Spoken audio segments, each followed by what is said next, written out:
Brandon ordered this thing. He put it up in the room while I was there. And I'm like, did you do this just to make me extremely jealous?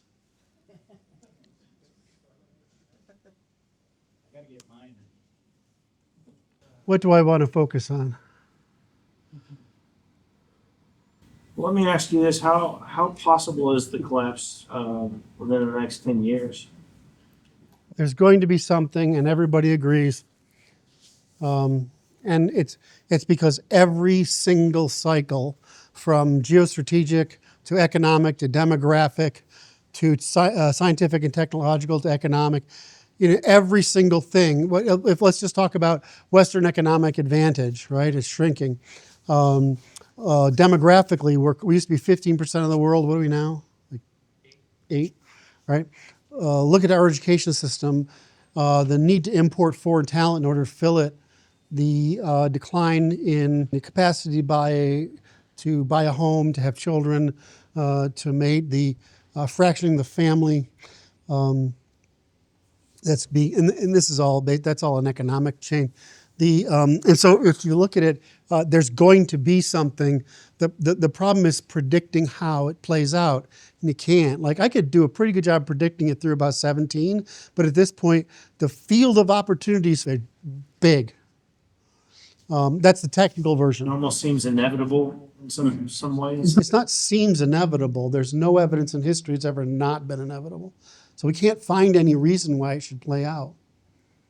Let me throw the question back at you.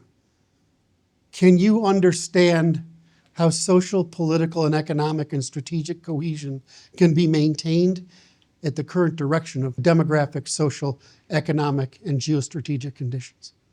As far as I know, the whole class of those of us who work at that level all agree that the only virtue of the future is that America now benefits from instability in the global markets more than the stability we created since the post-war era. So it's to our economic strategic advantage to create the instability so that capital will fly here, because we have the only legal system in the world that actually protects capital. And capital will fly here, and it will save us. That's the bet. Do you like that bet? Well, I like that it's available, but that's what everybody's thinking. They're also thinking that they can immigrate enough labor, get enough control of Congress, centralize enough government to take advantage of the loss of economic capacity and strategic capacity, given the demographic, intellectual, economic, and scientific decline. So when you hear the phrase managed decline, that's what they're thinking. How many people know what I'm talking about? Does anybody know what I'm talking about? Okay, so this isn't coming out of my backside, right? Everybody knows this, some degree of what's going on.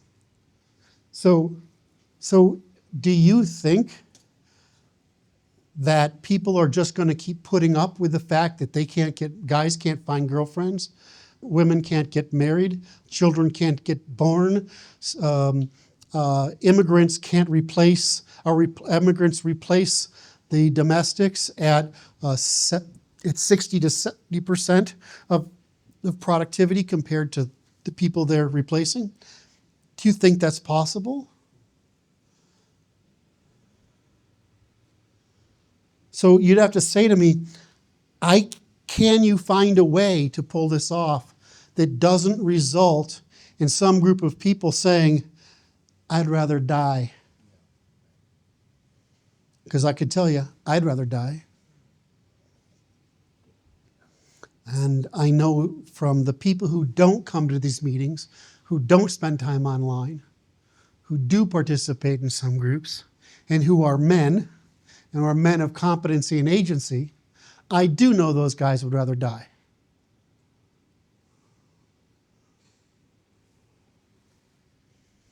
How many of us does it take? How many people does it really take to bring about the kind of revolution we're talking about? It takes some people to show up. But how many people did it take in the IRA? It doesn't take any.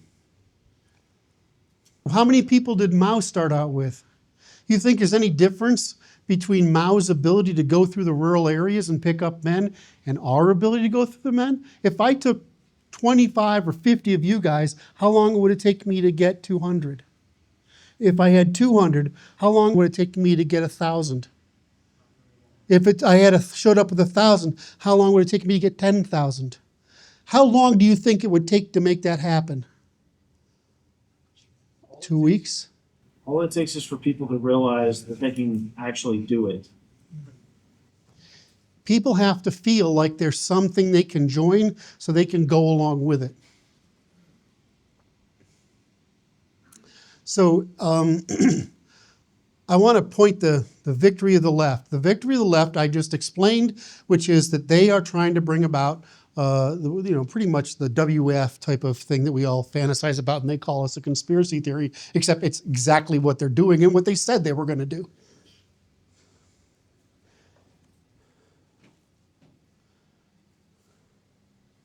If you actually what a collapse would look like. Now let's take the opposite. I told you that they're planning on the withdrawal of the United States to force Europe to pay for its own defense, slowly, to be able to withdraw from the policing, to form the AUKUS plus Japan strategic group, to maintain the seas, and to leave the world island of Asia and West Asia, Southwest Asia, the Middle East, to leave them alone to rot in hell. That's the plan. You think that the Middle East can survive without oil? You can't grow enough food to feed themselves. No, I'm not trying to paint, Curt, I can counter you with those things. No, I'm just randomly picking things so that I can get an idea across to you. But if you want me to go through does anybody doubt at the level of detail I work, I couldn't go down and detail this for every country? How many people think I could do that? Yeah, anybody who knows me would know I could do that. So what a collapse would look like here is the opposite of us withdrawing people, withdrawing our strategic reach back to being a domestic and rather than an imperial country, to focus on the Anglosphere, possibly the Nordics, the Anglosphere, possibly Germany, you never know, and our cousins, the Japanese and South Koreans, who are the only other grown-ups on the planet, it seems. So if we just withdrew to that and the world went into chaos, especially energy chaos, went into food chaos because of it, all these pent-up places that want to exercise power could, it's all for us. We all win, right? That sounds pretty good because all the capital will fly here. Now let's flip it around. What would happen if we had a Civil War or secessionist movement or a Leninist movement, like a left-wing movement which ended the protection of property rights in America and was the basis by which capital flows here? What would happen if that group kept maintaining its militarism expression? Because remember, Marxism is the lower class, neo-libertarianism is middle class, and neoconservatism is an upper class. These are all expressions of the Abrahamic strategy of one-class monopoly. So what would happen if there was enough friction in the United States to either delegitimize the United States internationally, allow people within that international structure to express their interests, cause the collapse of the ability for the dollar to be the draw, forcing that capital to go somewhere else?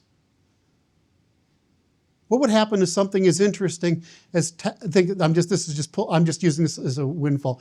Let's say Texas took Oklahoma and 5 other states with it, and they adopted the British pound.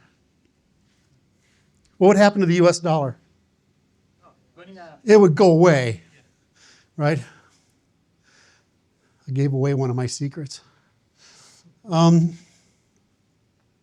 So when you look at these things, you say, okay, so what a collapse would look like would be, what a collapse would look like, to flip it around, would be that. Now, what happens when we no longer have the advantage of the dollar anymore? When we killed the dollar, when we no longer have the trade or military strategic capacity of the federal government? What happens? Complete economic collapse. Pretty much. It's not collapse, but it's pretty bad. What has happened in England? England's poorer than Mississippi. The only place in England that has any money is London. They stop making stuff. It's not they stop making stuff. It's that I don't want to make too. I'll go down. It'll take me half an hour to go down that path. But what I mean happened is that we're floated. Our country is floated by the dollar's insurance by the military, and the insurance of the dollar by our court system, and the size of our economy sufficient to pay for that military to insure that dollar. What if that goes away? What if the US dollar is worth less than the Canadian dollar? Somebody else would We'll take it. maintain our position as the world hegemon. The question is whether we'll all be as poor as Mississippi.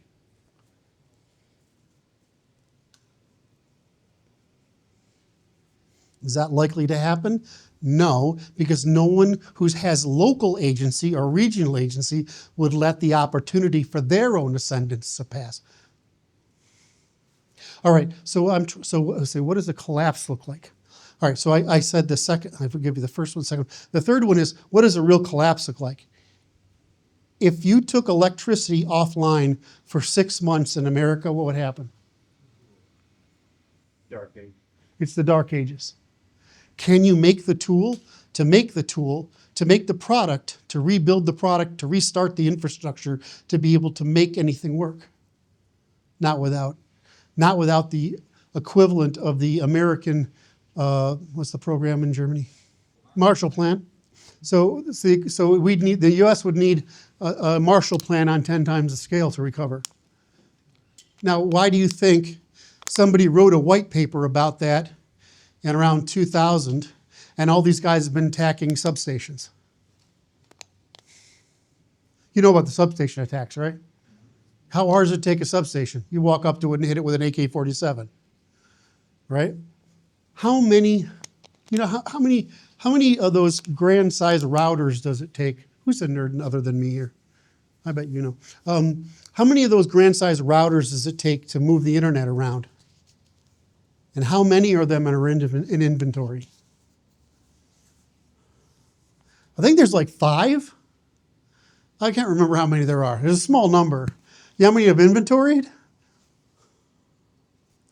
So we have this thing where we have been on this island for a long time, and it's impossible to attack this island other than through nuclear weapons.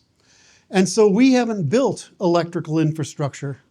We haven't built communication infrastructure or digital infrastructure that can be easily repaired and replaced. We did also suffer from, we have 110 volt systems because we started first. But have you ever anybody spent in Europe where you have a 220 volt water boiler, kettle? Or it's way better, right? So I think the point of a collapse is it depends on how long it is. A collapse could be the Dark Ages.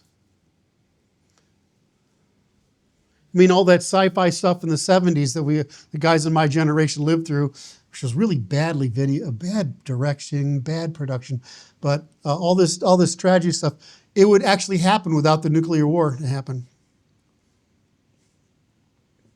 I don't think I need to cover what a real civil war looks like then, because I've already touched on it, right? A real civil war here is not North against South, red against blue. It's factions against factions on a continuous degenerative cycle. And until the point where there's no capacity in the state, the federal government, the state government, the military, whatever, to be able to do it. How many people are in our active military? Million what? 1.4. Right. How many of those are actually field people? 200,000.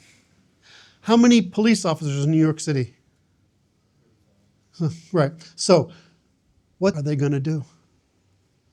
You think a bunch of National Guardsmen want to come out of a bunker when there's a whole bunch of guys with AR-15s? I don't, especially when I probably agree with them.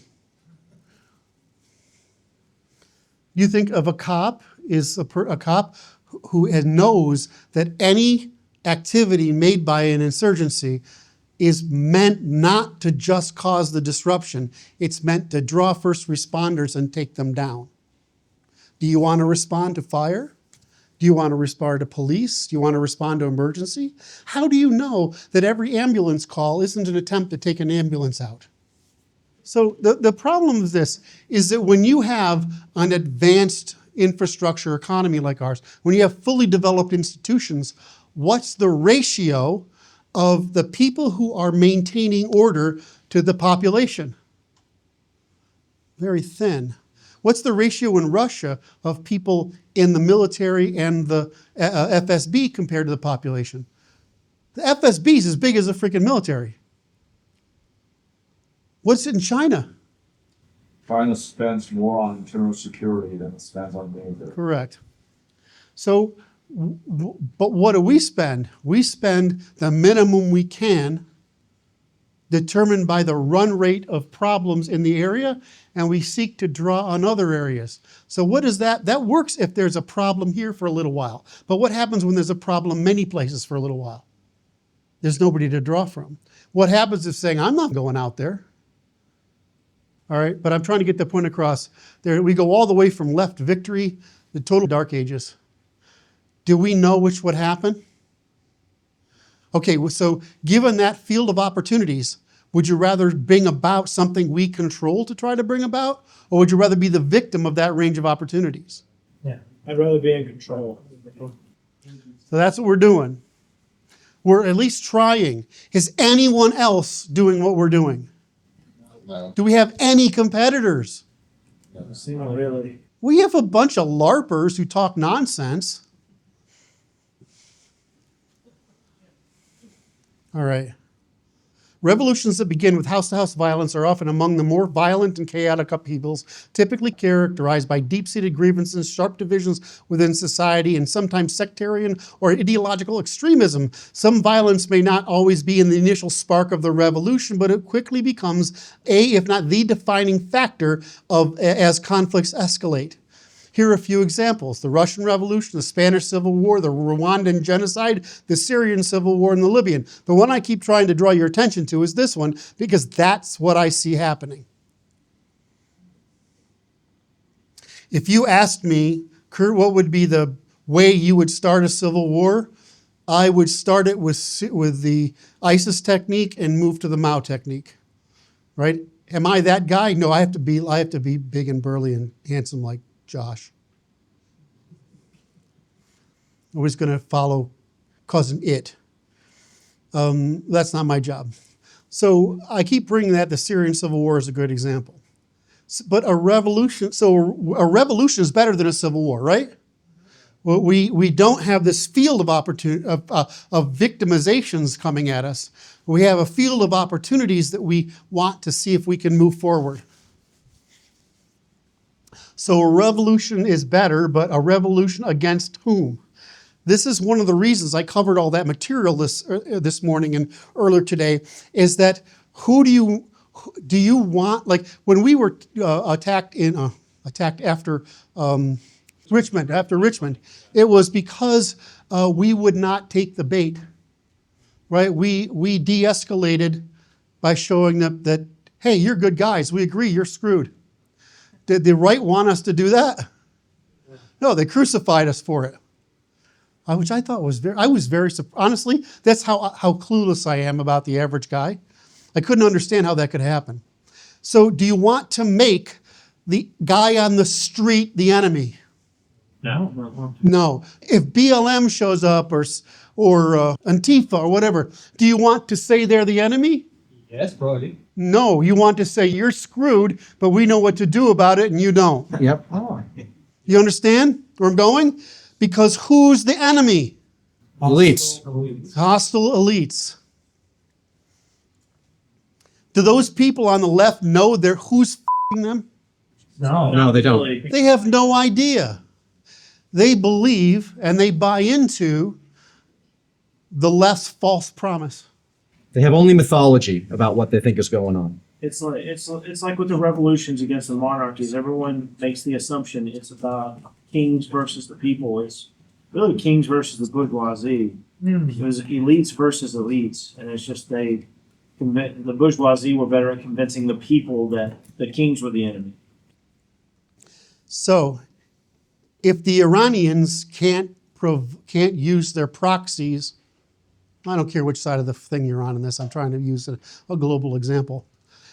And if the left can't use their proxies, what happens?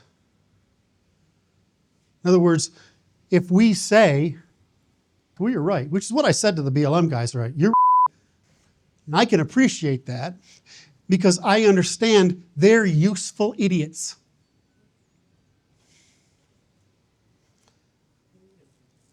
So what's the enemy's strategy? They only have one. Divisions, Manipulation. How do they create that division? straw man. Correct. False promise, baiting into hazard, production of straw men, and promising irresponsibility and freedom from the physical, behavioral, evolutionary, and logical laws of the universe. Is it as an ideology or is it religion? Now, an ideology is just meant to motivate you.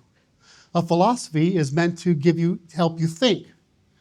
But what is this thing, this false religion? It's just a lie. What's that lie trying to do? It's trying to bait these people into the hazard by the false promise of their salvation from the laws of the universe if they give this other people power. And what happens whenever those people on the left get in power? Do they ever succeed? No. But can you sell responsibility? No, but we can sell power. It's very hard. Can we sell policy? Can we sell policy that says these elites are actually preying on you? They're making you, using you as useful idiots. That we can actually fix this problem because it's them that's stealing from you and us. You cannot be selling responsibility itself, but rewards for responsibility should you adopt it. Yes. All right, so the problem is, what is the criteria you need for the successful revolution? Have I put enough opportunities on the table, in other words, enough strategies on the table, and taken enough off the table that you can sort of look at what success criteria are real for us, given our current level of institutional development, given our set of ethnic and ideological and sex and class differences? Can you see that given those things, that I've put things on the table and taken things off the table? So what are the success criteria for a revolution? Legitimacy and moral authority. How do we create that moral authority? By pointing out who's the criminal. How hard is it to stay on that message? I'm not sure it is. Do you think most of the right can stay on that message? Do you think that's hard to understand? Hard to communicate? Here's the problem, though. How do you create broad coalition building on the right? I mean, especially when Martin's trying to kill the last remaining libertarians. How do you build coalitions? We have the churchy, the fascisty, the libertarian-y, and then the ethnic nationalists and the civic nationalists. We have the monarchy. We have the whole freaking spectrum. How do you create? I'm going to ask you to answer. How do we create a coalition building? Unless the message is simple and everybody can agree and it gets them most of what they want. Those are the three criteria, right? It's got to be simple. They have to, what is the middle? What? Agree. They have to be able to agree to it. and it has to get the most of what they want. Does it have to always say, you were right about this? You can say, you were right, but that works. You were right, but you can't get it that way. That works. So I'm suspicious of this, right? This is my big suspicion, is that the right is his own enemy. But I'm not really the kind of guy to ask that, because my sensitivity to public passion is somewhere just below a toadstool. All right? So I'm not a person to ask for that. What I want to know is this possible? Can we produce enough unity toward an end so that a bunch of groups will unify enough to end the elites, so that we can get enough power that's moral so that they can bring about the 1,000 nations that they wish? Yes. Yes. think so. They're a majority, and As long as you have them focused on it. You know, my friend Eric Orwell, he's down there trying to build some religious group, right, Eric? I love this, right? That's great. Doug's out here in the Northwest trying to build a group. There's groups all over the place trying to build a group. That's more of what we're looking for, but we'd like, of course, some people, we actually need to produce economies that require more trust, right? Because they have more institutions than these different people want. But if they want their institution based on known trust rather than administrative and institutional trust building, that's fine, right? Do we care? Effective communication and propaganda. I'm not liking this word propaganda, but it's the only word we have. I think of it as messaging, because I'm from marketing, so I think of it as messaging. So we have to have effective messaging, right? And we have to control the narrative. What I like about our strategy is the narrative is simple. The enemy is obvious. The solution is tangible. You can visualize it. Is it a huge disruption to the world to implement it? No, well, we got to throw a lot of people out of jobs that they don't actually do anything useful. But aside from that, it's not terrible. Would it produce a sustainable organizational structure?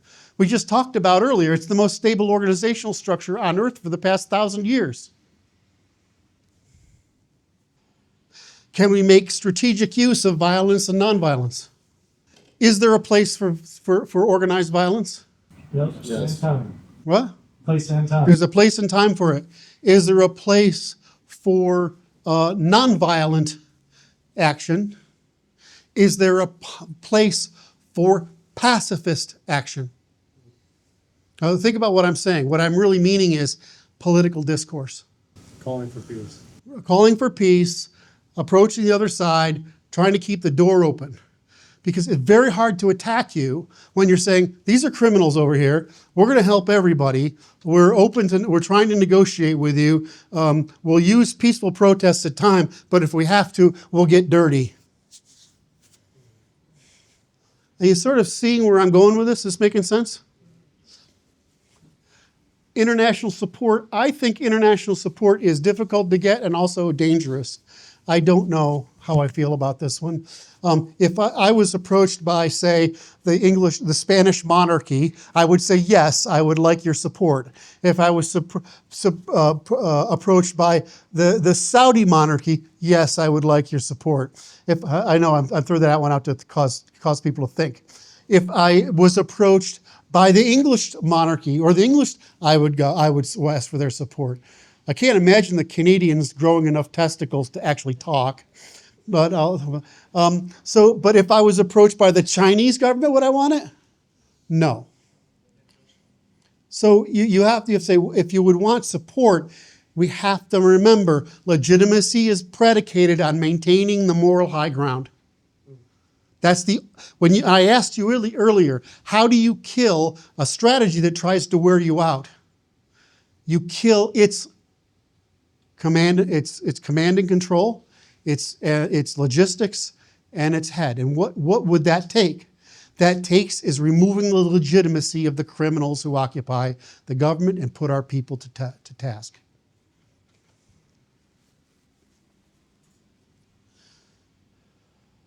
Revolutions rarely succeed quickly and often face setbacks. persistence and the ability to adapt strategies and response is crucial. Well, of course it is. What's my fear that I keep telling you about? One, conservatives are very difficult to bring together, although I think I've tried to convince you it's possible to create a simple, actionable, believable methods that people can rally around even if they maintain their group integrity. The second thing is that I'm afraid they won't stay in the field. What we would have to do, which is part of my strategy, is to compensate them. You see? Most of my strategy is based around that. So we need control of the capacity to reward the people who stay in the field. And the amount of work we've done this is substantial, and I hinted at some of it earlier. Winning over the middle is what matters. In other words, while you're going to have people agree with you and vehemently disagree with you, you have a bunch of people that just want to be left alone, or they want to have the least difficulty as possible. So you want to remove their anxiety. Does talking about Nazi flags help that at all? No. Does talking about hanging people help that at all? No. We can do it in private, though, right? As I'm repeating here, you have to undermine that power structure. You basically criminalize. I mean, does everybody like the uniparty thing, right? Is there anyone in Washington that's free of sin, that is able to cast a stone? Thomas Massey. Huh? Okay. Huh? Ron Paul and Thomas Massey. Ron Paul, hard to argue with Ron Paul. They have to sin before they let them in. All right, so the answer is that we don't have to partisanize it. Does that make sense? We don't have to be partisan. We just have to say, we want the law in place, we want to prosecute the criminals wherever they are. We don't care. Have we told the left to be afraid of us? Well, sort of. We've told their elites to be afraid of us.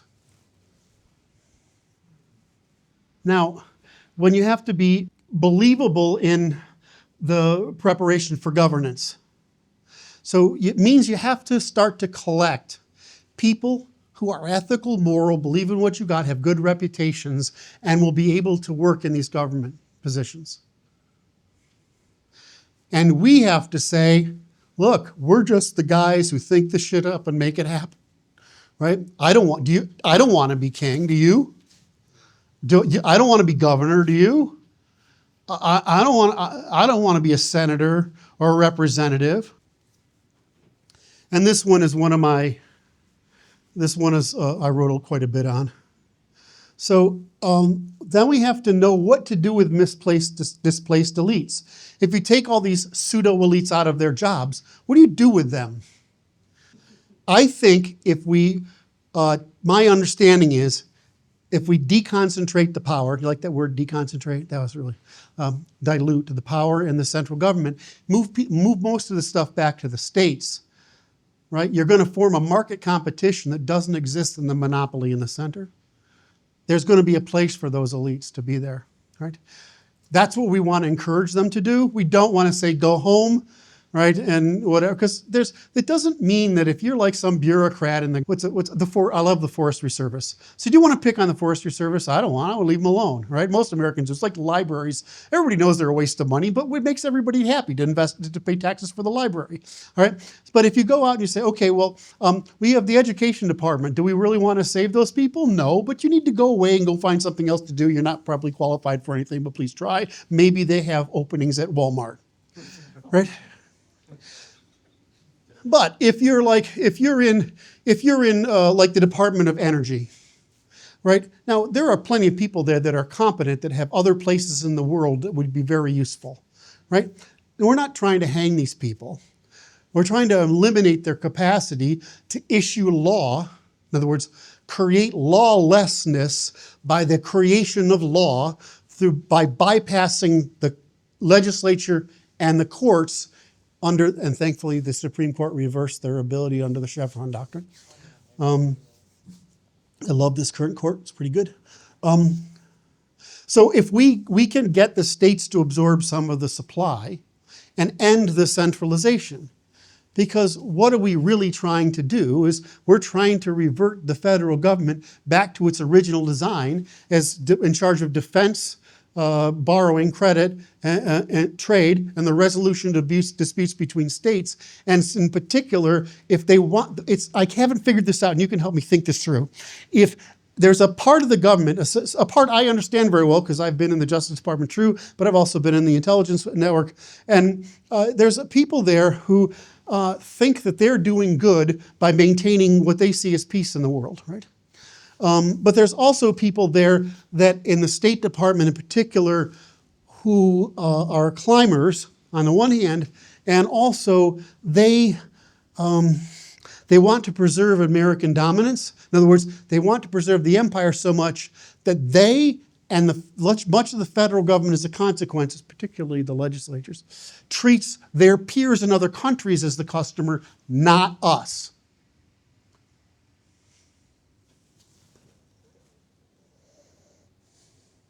So, one of the parts I've worked on is how do we move these people so that not only are they less resistant, but they see opportunity. In other words, what we really want to get to is those in the financial sector are really the problem.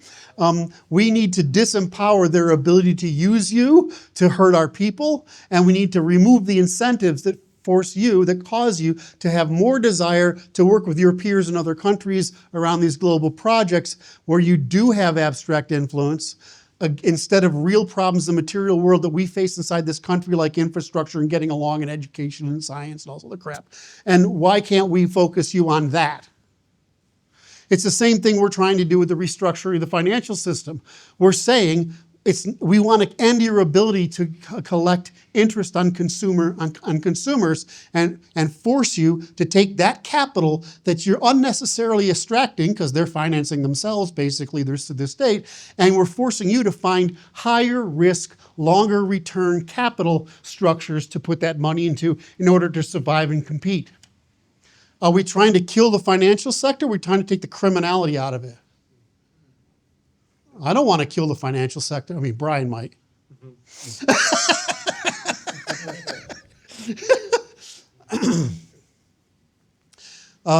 want to make it criminal for some of this stuff to go on with people going in and out of the government and the private sector, and some of this, and we need to regulate the capacity of the financial sector to perform all sorts of arbitrage at the expense of the American people. But have we covered that in the law? Yes. So what did I say here? If there's anything else I said here was valuable. Reminder, historical and ethical considerations. The historical methods we've mentioned, like the guillotine, colonization, wars, and crusades, represent an extreme and often violent redistributions of elite populations. All right. So what I just said was, how do we redistribute our elite populations from harmful positions into productive positions? But what do you normally do in history? What did the British do? They founded colonies. They got rid of the f***ers. What did the Spanish do? They founded colonies, got rid of the f***ers. Right? That's what you do. You get rid of surplus elites by sending them somewhere where they can add value. On Mars. Yeah, I don't want to come to Mars. I want us to be in Mars.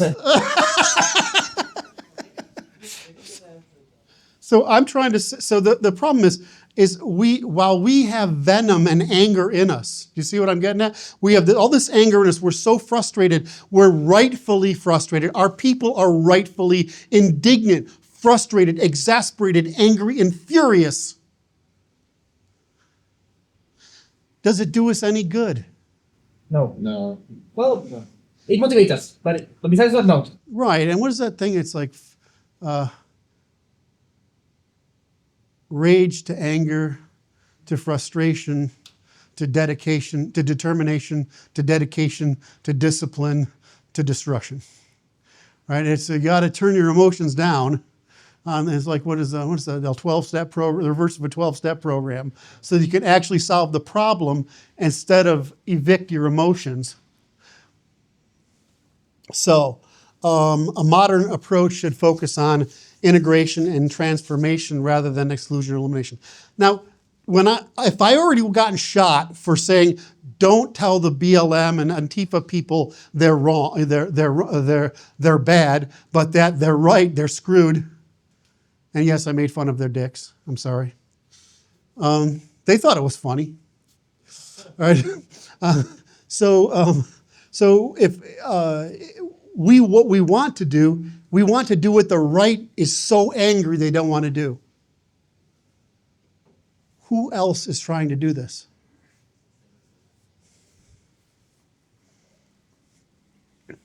Do I really need to cover the failure scenarios?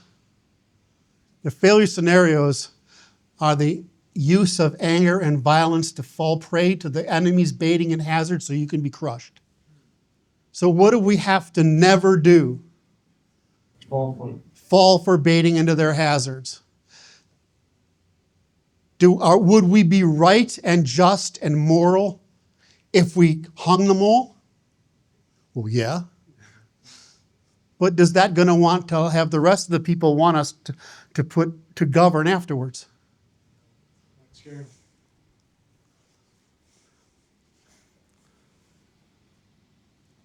So, delegitimization through communication, nonviolent escalation. So, mass mobilization, I learned a lot in Maidan, so it's in my head, right?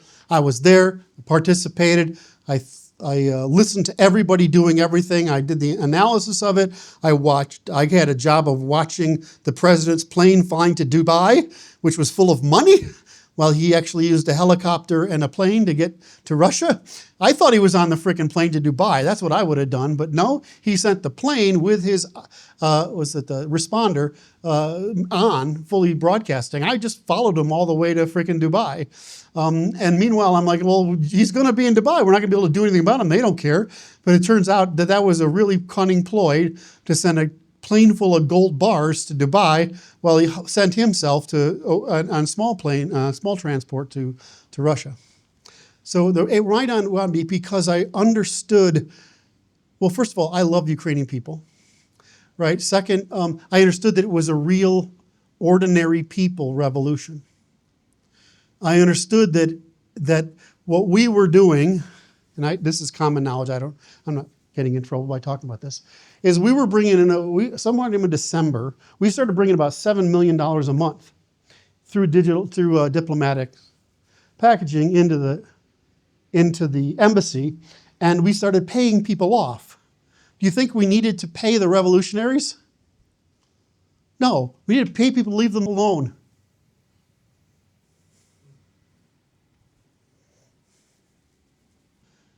So we have to stay in protests that are on message, corruption, inequality, elite control. The government would face significant pressure to capitulate or face global criticism for resisting legitimate moral demands. Are any of our demands illegitimate? Are any of them immoral? Do any of them seek power? No, we seek the power to deny power to engage in criminal activity. Meanwhile, localized movements could create the fear that if this peaceful isn't conducted, that non-peaceful will spread. So when I said you don't do one thing, you do everything, this is what I'm getting at. How long would it take us to put this strategy together and do what the IRA did, and we just get it out there in simple form? So the strategy is to hold the moral high ground, undermining legitimacy of the network of organized criminals that consist the pseudo-elites against the people. Every high-level action should raise awareness of our solutions, their benefits to the majority, and the moral basis of them, and the suppression of criminality under pretense of virtue. Every medium-high action should seek to build and maintain distributed, redundant leadership, cohesion despite factions, disengagement with and suppression of near neighbors who have foolish and irresponsible fantasies that would impede the success of our mission. Every medium level action should seek to take over and deprive the resources of the opposition and use them for our own purposes. And every lower level action should seek prosecution of criminals, not innocents. I mean, if we're out there and what we really want is the talking classes be afraid to talk about us. That's the purpose of our nasty actions. We say if you counter signal, you're a criminal, and if you're a criminal, we will find you. The big thing we did in my and it was I only went to 2 of these, I'm just in this group of 8 guys, right? And they're Slavic, so like they're like this tall. They got the perfect broad shoulders, and they got the arms that are that long, like they can hit me from like halfway across the room, right? So here I am, my little Germanic self. I'm walking up behind them, and I'm just listening. And they say, then they're gentlemen about it. Say, I know you're federal police, and we know that you're a good man, and you have a good family, so please don't make us come back here. They don't come back. Because you've made it personal and you've scared the shit out of their family. That's mostly what you have to do. And you have to make first responders terrified to come try to do anything to you. So it's like the old thing, have a mission. Any mission should include a trap and a mean of escape. Now, if I wanted to, I realize I'm just me, right? I'm one guy. If I wanted to, and because this is what really pissed the FBI off, is I showed how to take over a city, and I posted it on Facebook. And I said, take 30 guys, take us a morning, and we own the city, and there's nothing you can do about it. Now, that made them pissed. That's what they said. We don't know exactly what you did over there. They won't tell us. CIA won't tell us. And I said, I know they won't tell you. You're nobody, right? They could tell you the stuff I did that was good. They'll never tell you this stuff is bad, just do damaging to the United States government. So they come over and they say this. So we just don't want you doing any of that here. I'm like, okay. You realize it's going to happen. It doesn't matter. I don't matter. I just talked about it so nobody would contact me. Does that make sense? It isn't because hey, I want respect. It's like they're after my ass. Don't call me. They told my sister, if we get the chance, we're putting that guy away. It's just maintaining the moral high ground. So do you understand the problem I keep reiterating? I've made, I'm pretty good at repeat until they can't stand it anymore. Is that what you want to do is you want to realize that the right is its own enemy because its instincts are wrong for our level of institutional development. Does that make sense? For our level of institutional development, for the kinds of factions we have, for the asymmetry of power in the institutions by the enemy, right? We can't make enemies other than them. Does that make sense? So we hold the moral high ground. We take the role of the founders and we hold the moral high ground. You're criminals doing the wrong thing, abusing our people, and we're not going to take it anymore. Do we have to be partisan to do that? Why would they say, well, you're conservatives? I mean, well, it's because we actually think like adults. Oh, sorry. Did that bother you as a liberal? That's the way to frame it. When they ask, what are you politically, we say adults. That's it. Actually, that's brilliant. We're just adults. Well, conservative just means responsible and capitalizing, right? That's all it means. So what about Mao, ISIS, and the RRA, all right? The Maoist strategy, you build support in rural areas, but unfortunately, the U.S. has a higher level of control infrastructure and surveillance, even in rural areas. So it's a hard thing to do. I think that's a general consensus. I don't think that's true. I see no evidence it's true. I see the opposite, is that it's a very mixed bag in the sheriffs, the police, and the military. And if they knew what you were doing, And if you say went around and said, well, it's okay if we clean out a Walmart, but we don't touch any small businesses. What about the ISIS strategy? You may not understand this one if I haven't, but basically ISIS went around and the real purpose was to steal oil and rob banks. Why? To pay the guys. The most important strategy of the Maoist and ISIS strategy. The Maoist is a very poor strategy. He's talking about poor people taking long marches through the countryside. The ISIS strategy is a mechanized strategy. They're using pickups to cover large amounts of territory fast and clean up all the tangible, disposable, flexible capital. What's the word I'm looking for? Portable. Portable capital. Thank you. The U.S. has a much higher capacity for immediate and right. I don't believe this is true. This is what they're counting on. This is why they armed all the federal officials. That's why Obama gave guns to everybody, took the military equipment from the drawdown and gave it to police departments because they think that they would be able to stop this. Yeah, they did. I have friends that were in the LA riots that said, I just wanted to shoot some people, but they wouldn't let me. I have friends who were soldiers in the LA riots and they wanted to shoot people and no one would let them.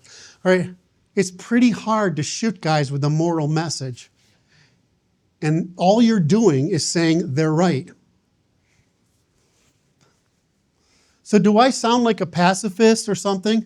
Or do I sound like a strategist? Do anybody doubt that I wouldn't like to go around pulling triggers? The IRA strategy was my favorite. It's always been my favorite. I respect the IRA immensely. It would absolutely positively work here. It would just make the population pissed.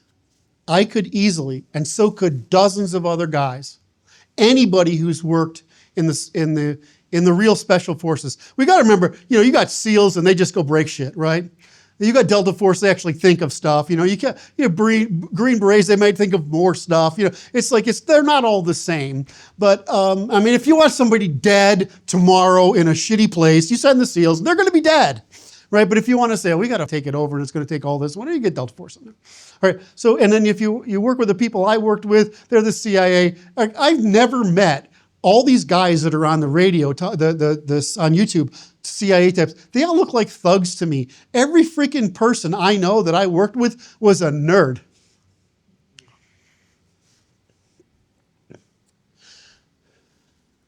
So our problem, if I went down and I spent a month writing 3 strategies a day, in other words, that's what a general staff does, which is what the IRA did, and you put them out in comic book form, and they get spread around, people just need to know how to do it.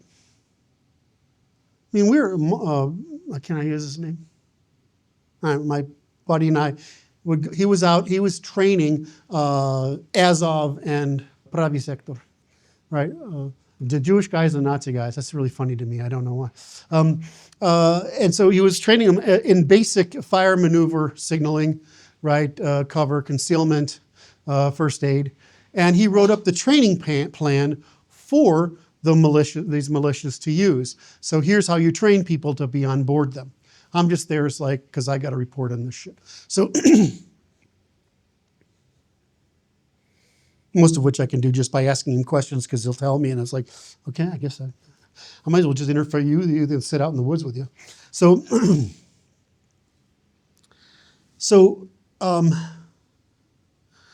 if you just come up with these strategies, what do you think a general staff does? You think that Putin said, go think up a plan to invade Ukraine? Or do you think they had a file cabinet with 15 folders in it for the 15 tactics they would use to do it? That's what they do. If you're in the ISIS strategy, that's what you do. You saturate the population with ideas that they can act on in small numbers.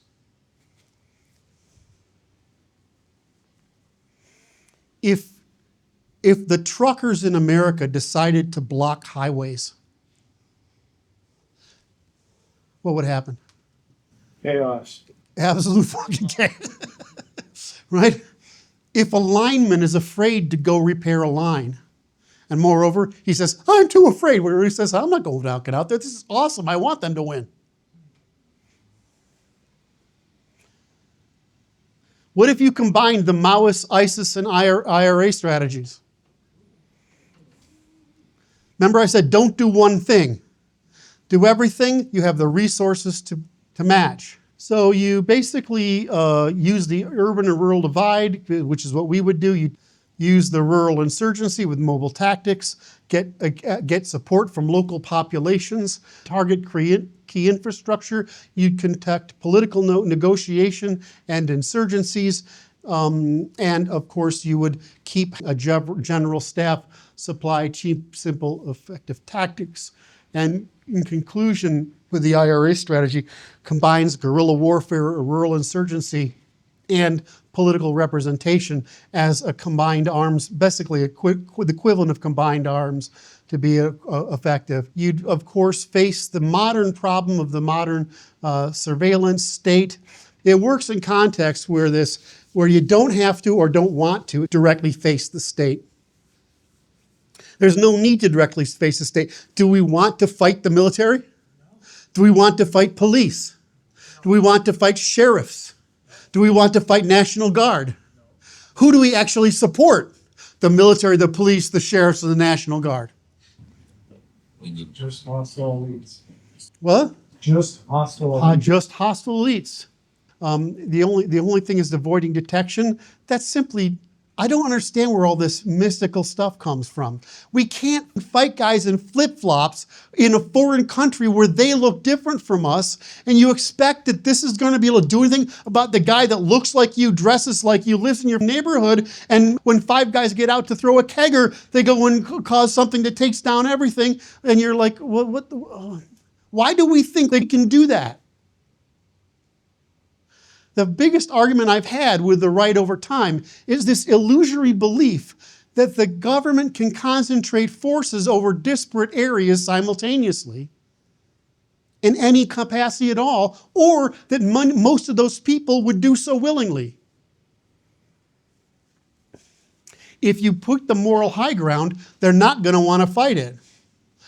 I had the civil rights movement. Was it successful? Yeah, but it's empowering the state.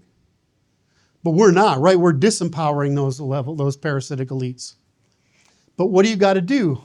Hold the moral high ground, create a unifying message, and offer a continuous stream of compromises and talk about them so that every time they turn them down, every time they won't prosecute a crime, we have a talking point.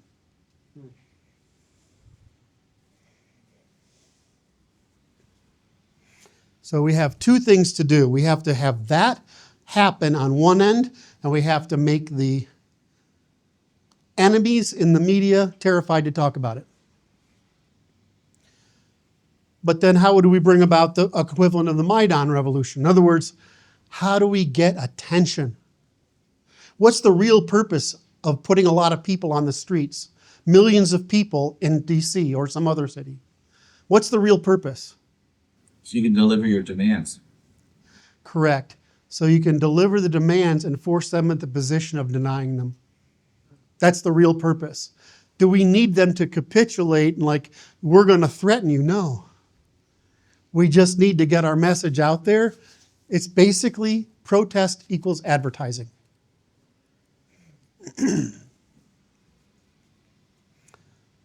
So 5 million people in Washington, daily repeated demands, symbolic and physical occupation, local group activation. So there's a lot of precedent for this. The Civil Rights Movement, the March on Washington, the Women's March. There's a huge potential for mass mobilization around a unifying narrative. We could certainly get attention and media control, and we would have lots of local people in areas who are feeling the pinch get involved. So the strength of the strategy is its broad-based appeal. Remember, who do we say we make the enemy? Do we want to make an enemy of anyone else? No. It has high visibility and symbolic power, and it puts a sustained pressure on elites. If the state takes an aggressive response against us, we win. The media can try to manipulate, but we have the ability to use the background forces to limit the media. We can act, what the media argues against us, they're basically saying they're criminals. Our real problem is maintaining 5 million people and feeding them and toileting them, which was actually not a joke for a while. So the influence would be strong beyond Washington, and repeating this would be extremely disruptive for the ability to the government to maintain legitimate control. So I'm going to take this up a level and say the next direction is repeating the founders. So remember I said you do everything? We repeat the founders by getting people together and popularizing what we're doing, what those reforms are. We put together a suit against the state, which is what most of my work is. It's a suit against the state.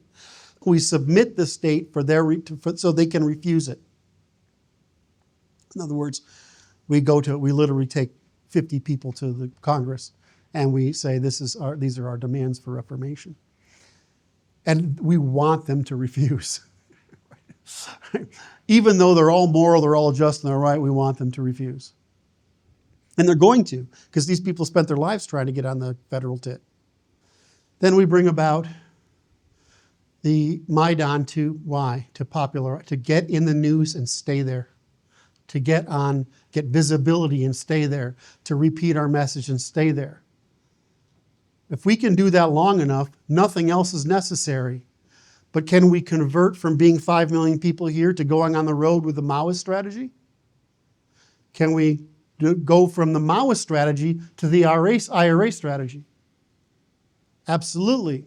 But what context have we created this escalation in? We've created in the context of the state defending criminals from prosecution.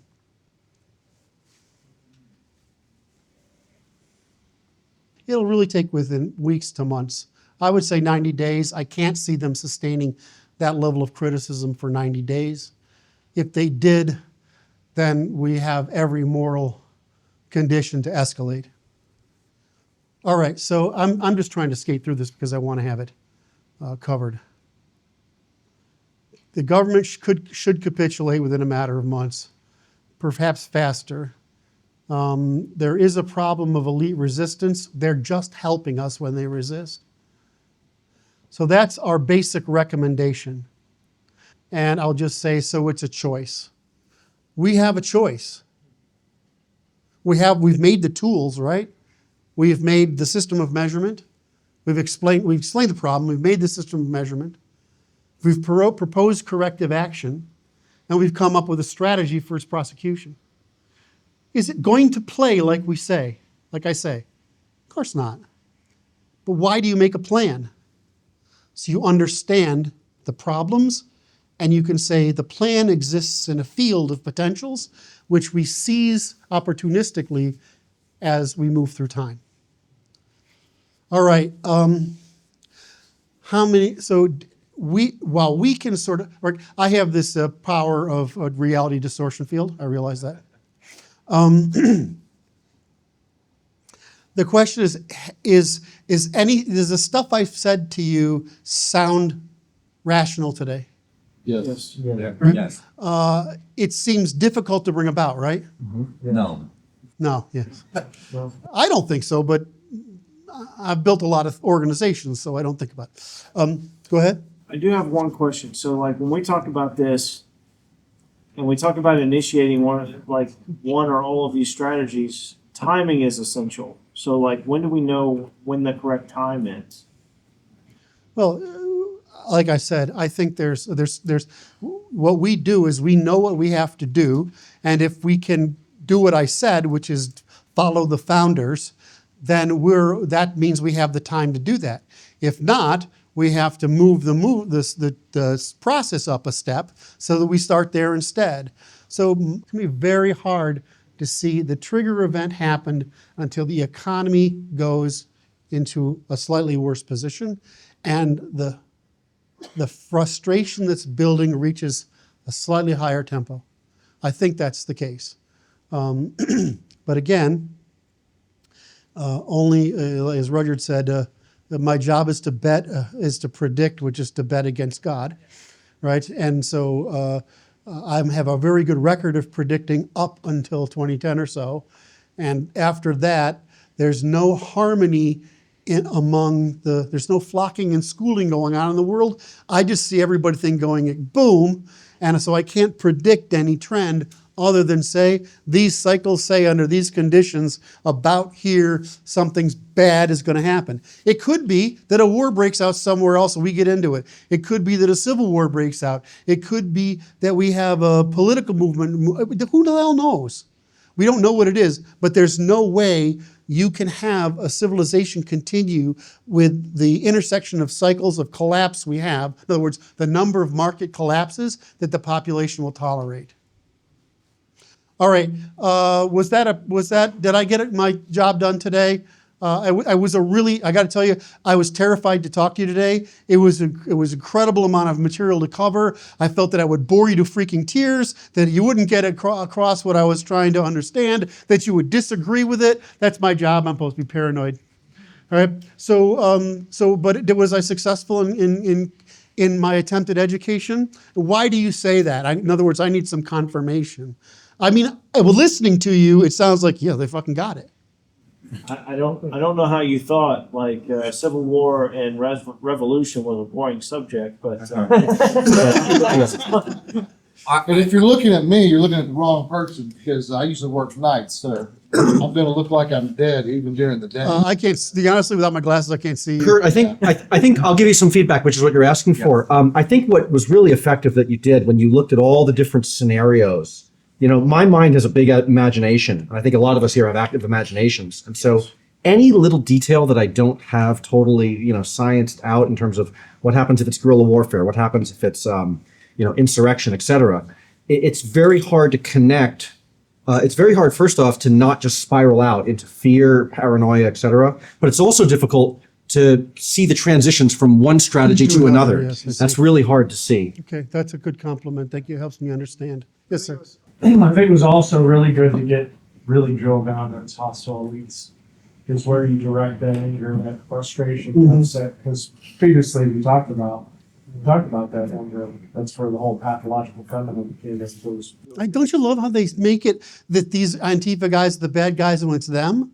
It pisses me off. Shock troops. Then second to that is the idea of making it be about measurements, and that we haven't had the resources, and that I think really comes from this a growth mindset, that we are continuously evolving and improving, and that have we applied what we learned to the next stage? Why aren't we waking up out of this nightmare kind of thing? And until we put those applications, i.e. you identify the enemy and you learn the theme, you're not going to get to the third out. Great. Yes, sir. I think an important part as well is that you covered the fact we have to pursue multiple potentials at the same time. Perhaps as an individual has to, but in the group there has to be that multiple. We have to be adaptable. We have to know what the field is and be adaptable. Yeah, anyone who's run a business understands that. So I'm sure most of us here have run a business. So that's clear. But I think for the audience watching to recognize that your way isn't right. No, I don't like your way. I don't like your way is not going to work, because some of us are more suited to pursue different avenues that you discussed that would be successful. Yeah. Pursue the one that works for you and you're best suited for. I'm most enthusiastic about the hanging tree, but I don't see it happening. I'd like more comments if possible. You understand that I am autistic enough that I cannot read the audience, so it helps me understand whether I got my ideas across, and that means I sleep tonight instead of stress. And that would be a very kind, generous contribution of you to help me sleep tonight rather than stress about this. Yes, sir. Yes. Let's say, we have Trump presidency, a second Trump presidency. Do you think that could be used against us to frame us in a very bad way? No. I think Trump buys us time. I think what people don't despite what Trump is a centrist. He implements centrist policies. His only concern is he's tired of the American people, especially the working class. Remember, He's a rich guy, but he runs a hotel business which is run by labor.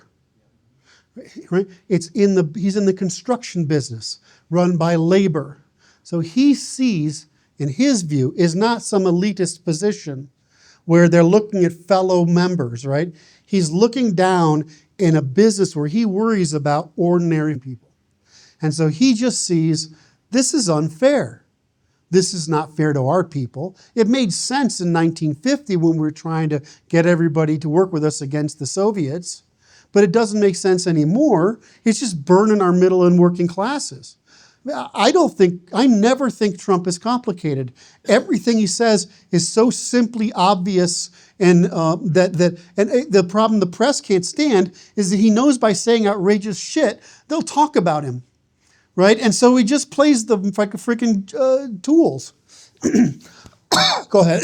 Yes, but if Trump is in the political power, his faction could be perceived as being the authoritative faction, and us having, somewhat tangential ideas to maybe what He's going to go after the state. He's going to go after the same shit we are. So all we would, the most likely cool thing that would happen is that two things would happen. Either he would, because our stuff made it to Trump. This talk of reciprocity is from us, right? So stuff makes it, because we're only, you don't know this, but there's me, this guy, who's the guy that left the Trump administration, has a radio show? Bannon. There's Bannon and there's Trump. So we know who's talking to who. And we're close to Vance as well. What? We're close to Vance as well. Correct. And so if our stuff gets out there and he can use it, he will never validate someone else, but he might take on the stuff. So the one question I had was, I might have missed this. I wasn't able to make it in the morning, but I'm unclear on the systems of measure. I feel like that's probably a whole framework. Somebody who asked me about that a few earlier. That was Kenny. watch the method, the series of videos by Curt. The method, you can just watch the method, can't you? Watch the method and say. The method. The method video with help, but let me actually say this because I said I would. Okay, so how do humans measure things? Sense, perception, emotion, reason, imagination. Is there anything, right? And if you look at language, like a noun will have like 8 dimensions, right? It'll say who possesses it, do I have permission to use it, what state is it in, right? There's a bunch of dimensions of a noun, right? Same thing for a verb, adverb, right? There aren't a lot of dimensions to language, and each of those dimensions has like a scale of 5. It's the same thing as when you're doing surveys. Any scale bigger than 5 doesn't matter, because that's about all people can comprehend. And so it's why people can only visualize 5 things, right? We have a limited ability to do that. I won't go into why that is, but it doesn't matter. People have a limited ability. So if you look at there's always a long time ago, a while ago, recently, now, soon, in a little while, and way off in the future, right? That's a scale, but that's about as precise as humans talk.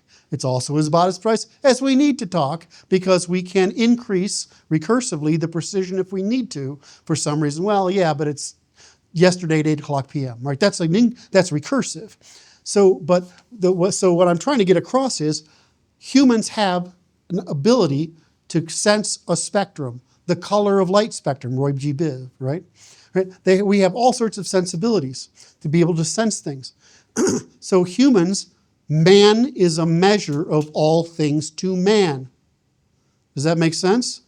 Is our physical, cognitive, physical, sensory, intuitionistic, and cognitive properties are the systems of measurement we have to reduce the complexity of the universe down to some scale that we can compare, contrast, and make decisions upon. So we are our own system of measurement. Words end up being measures on spectrums, like the vast future example I gave. The most common example I use is evil, immoral, unethical, amoral, ethical, moral, virtuous. That's a scale. Now I can go more precise than that, but you see how few items it takes to give that scale. So we use that system of measure to prevent the failure to suppress innovations and You're getting too far. It's going to take another couple steps. And I mean, that seems like the relationship, right? Because It is. So what we do is we say, we take these measurements and we disambiguate them. If you hear somebody in here will obviously say at some point, all we do is disambiguation by serialization and operationalization into the first principles that cause things. That's it. And I mean, really, everything we do is that. It's based, you know what it is? It's the reversal of evolution. That's all we're doing. And so so basically humans have means of sense, ranges of senses. We develop words to approximate positions on these. And when we have words, they consist of dimensions, and those dimensions can can be all over the space and values. And if we combine words together, think of it as geometry. You have a very complex geometry underlying that, preventing ambiguity. What we then do is to say, okay, well, let's disambiguate these terms so that they don't overlap. And we do that by operationalizing them, turning them to a sequence of observable actions, essentially empiricism. And then we say, if you do that, you reduce any sentence to a promissory operational form absent the verb to be in complete sentences, and I can't remember the other one. Yeah. All right, that you will essentially produce a formula that can be reduced to a geometry that if you looked in one of today's LLMs would see exactly how it's represented. So would you say that this failure to suppress innovations in criminality at an individual level is a failure to disambiguate the intent of the framework? Oh, great question. Sort of. I would say that most of history, if you look at Aristotle's explanation of gravity, you would say, oh, that's kind of silly, but it makes sense. And for the scale of things he was talking about, it sufficed. When you get to Newton, his description of gravity turns out to make way more sense and it'd be higher precision. If you get to Einstein's description of gravity, despite that it's not mostly nonsense, it does allow us to mostly nonsense in the sense that space-time is a fictionalism. There's no such thing. There's space and there's time. But anyway, that's a mathematical contrivance. If you get Einstein's more precision, so what you're seeing us do is increase the resolution of precision of the meaning of terms and concepts such that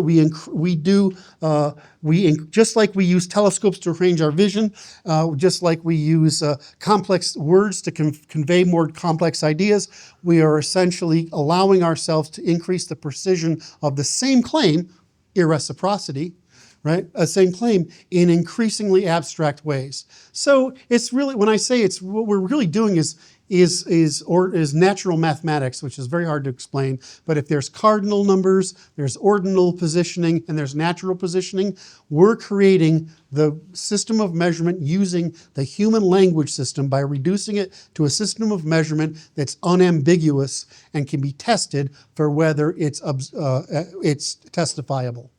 And so that's when when we say it's a system of measurement, we're saying it is, but we're also saying that because of evolutionary computation, it's commensurable. It means that everything in the world, we can show how it's related to everything else in the world, because the universe starts with a stupidly simple principle, and everything evolves out of it, demonstrating a repetition at each scale of complexity of this basic underlying structure that you're learning. I think the missing link here, perhaps for the audience, is that you have, by that means, a new standard for public speech, which is what then allows us to hold it into account when they address the public, the broadcast public, and therefore prevent them from abusing their positions of their ability to capture attention. And, exactly. Right. Well, and furthermore, we can intuit these crimes, but you can't testify about something because you intuit about it. Correct. That gives us a place to look. But then we need to be able to measure a crime in order to prosecute someone from it. We need to be able to describe it. And so that's what we've done. We've created the ability to describe it and to measure how damaging it was and who suffered from it. So if we're gonna, again, I told you we're gonna try to get that preview copy of the book of Volume 1 of System of Natural Law System of Measurement. We're going to try to get that to you while you're here. It's not dependent on us, really. It's dependent on whether the printer will do it. I think they will. If you can, that book covers this issue really thoroughly in great detail. It's probably not the thing you read once. It's probably the thing you read 3 or 4 times, but it will get the idea across. It's actually not that large a number of concepts. It really isn't. It's like mathematics that there's a few concepts. There's not that many concepts in math, but if there's 30 of them you draw from, you have to be able to identify the application of that pattern to this particular context. And so I think that's the hard part. I mean, there are not many Martins in the world. Well, since we're discussing like the institute principle, when we speak about regulating public speech or like making sure people don't lie, will that include Twitter? Because that might make us some enemies. No, it's when If you're engaging. You get a check mark. What we're trying to prevent is speech in the public, to the public, in matters public, with the capacity to influence something that would produce a crime. So I can say, you're f***ing ugly, right? And there's no way anybody's going to marry you, and because you're some fat slob that nobody's going to ever want. Right? I said, it's an opinion, but it's not. And I can say, well, the world would be better if we had communism. You have no ability to enact it, right? But if you got up there as a government official, a professor, anyone who's basically certifying speech. Right, this is the important part. If you speak to the public, in public, in matters public, about the attempt to bring about a crime, right? That's what we prosecute. That's called conspiracy to commit a crime. So we're trying to make it largely possible, not for you and your guys to tell dick jokes, right? Right? And I mean, we talk smack all the time. It's fun, right? Chicks talk stupid nonsense smack all the time. It's fun for them. Well, yeah, but we're in a private space. Twitter is it's public, unless you have a private account. No, it doesn't matter because it's not. That's not a place where here's the deal. I can say anything I want to you about a revolution, but I can't tell you to show up on Thursday to bomb this place. Right? That's really how it works. That's the law. I can talk to you about how banks are robbed, but I can't talk to you about robbing a specific bank. All right? It's the same thing. Right? You can't encourage a crime. Right? That's it. Now, do nitwits go on these channels? All right, of course they do. But are they in any power to do anything about it? No. What about the influencers? Of what? What about influential announce? Back or whatever. Sure. Should we put their speech? Are they certifying that they're saying something true? They might. All right, that's the problem. Because are you giving testimony, right? Or your testimony, in order to bring about a change that brings about a crime? Oh, right, that's all we're trying to find out. And it's a great question, by the way, because we don't get asked that enough, and it leaves it unambiguous for people. So thank you for asking it. Yes, sir. I'll just add to what you were asking. I'm sorry, I don't know your name. Sure. A lot of the lying to the public is really about hiding losses of capital by reducing our ability to measure that capital, either denying that it is a capital at all, or making us measure it wrong by thinking about it in wrong ways. Yeah. Here's how it works today. So are we trying to, of course, I'm going to say this and Brandon's going to say yes. Are we trying to build an inquisition that invades every room in the country? Yeah, Brandon's going to say yes, and I'm going to say no. If you're in that room and you want to charge that person with a crime, then we'll prosecute it. Brandon's going to say we need to go in every damn college room and every professor's lecture. We're going to record them all, and we got to hang the ones we can get away with. Right, Brandon? That's your attitude, right? Fast march through the institution. And that threat needs to be on the table. So we talk a lot of smack, but I mean, yeah. So your questions are brilliant. Thank you. Which place do we go to? He wants to know, who do we point at next? And what's the infrastructure of the enemy, and which infrastructure of the enemy can hurt without hurting the populace? We've named them, all right? So we've named certain bureaucracies in the government. We've named all politicians. We've said the academy, the university. We've said public intellectuals. We've said activist organizations. We've said people who finance activist organizations. We've talked about the media. We've talked about entertainment. So if you're talking to the public in public about matters public, you're asking to be regulated for the truth and reciprocity of your terms. In other words, not engaging in the promotion of criminality. We're asking that. And it's our definition of criminality, which natural criminality, which somebody told me to talk about earlier. I don't remember what that was. When we say crime, we mean natural criminality. We don't mean book criminality. Does that make sense? And so if you're trying to create a crime, then if somebody can identify you, they can charge you with the crime. And we would want to prosecute that. The way things work in all of history, especially Anglo rule of law, is it takes about 8 years for the population to adapt to a modification. Within a decade, it would stop. Well, let me ask you this. So there are those, like there's a think tank form of elites that are counseling and advising like current politicians and leadership now, kind of your I guess you could say your enemies, like the ones who kind of invented the book on like liberalism and things. If I went through all the liberal think tanks, they're not that good. I mean, they're effective, like the Ford Foundation, right? But they're effective by financing things, right? They don't actually produce. There isn't a lot of good leftist intellectual product. There isn't right intellectual product either. There's a lot of leftist propaganda. There's a lot of leftist pseudoscience, a lot of leftist sophistry. We can find that stuff is not hard to find and suppress. But if you're using the spoken word, which is, think of it this way: we suppress fraud in business all the time, right? We don't do enough of it, but we suppress fraud in business all the time. We do suppress fraud in finance often, but nowhere near often enough. Right? Why don't we suppress fraud in public speech? Because there's a market for stuff, a market for services, and a market for information. Are you telling me that information is as important to people today as services and stuff? Because we haven't had the measurement system. They don't have they haven't had the information system to be able to do it. We do. Now, the thing, what I just realized listening to you is one of the most interesting talks we could give is to take the top 30 items that people react to, just put them up on the wall and say, what's the natural opposition on this? Right? Theses. Huh? 30 theses. Oh, that's brilliant. Jesus. You're like full of shit today. What's going on?